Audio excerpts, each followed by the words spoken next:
Une renarde mangeait une seule poisson par jour pour ne pas mourir de faim dans le froid glacial. Quelques jours plus tôt, elle avait volé des poissons dans la charrette d'un pêcheur passant près de chez elle. Mais à peine arrivée chez elle avec son butin, un loup surgit. Il ne voulait pas les poissons, mais manger la renarde, car elle l'avait déjà trompé plusieurs fois. Cette fois, le loup était prudent. Il attendit longtemps dehors, mais la renarde ne sortait pas. Il passa alors la tête dans sa maison et la vit en train de savourer un poisson. L'eau à la bouche, il lui demanda d'en partager un. La renarde, prise de pitié devant son état misérable, lui donna 2 petits poissons. Après les avoir mangés, le loup, curieux, demanda à la renarde de lui apprendre à pêcher. Elle l'emmena de nuit au bord d'une rivière, lui fit creuser un trou dans la glace et lui dit « Mets ta queue dans le trou, l'odeur attirera les poissons. » Puis, elle s'enfuit en ricanant. Le loup, naïf, tomba dans le piège et passa la nuit dans le froid, la queue dans l'eau glacée. Aucun poisson ne vint. Au matin, sa queue était gelée dans la glace. Il tira de toutes ses forces, mais rien. Des femmes arrivèrent pour laver du linge et voyant le loup,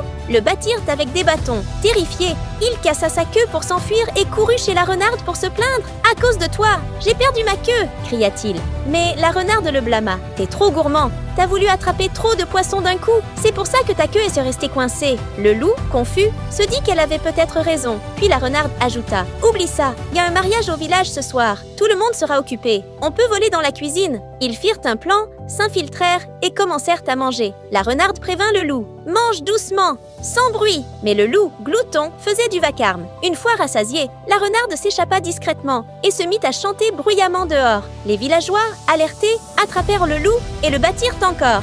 La renarde, cachée, observait en riant. Puis, elle sauta dans l'eau glacée, se couvrit d'herbe et fit semblant d'être blessée sur le chemin. Quand le loup, meurtri, la vit, elle gémit. « J'ai attiré l'attention des villageois pour que tu puisses t'enfuir et j'ai été battue à cause de ça. » Le loup, ému, la crut encore. Il la porte sur son dos jusqu'à chez elle. À l'entrée, la renarde sauta dans son terrier. Le loup attrapa sa patte, mais elle cria « Idiot, c'est une racine, pas ma patte !» Et le loup, trompé une fois de plus, la lâcha. Pour la partie 2, abonne-toi et écris partie 2 en commentaire.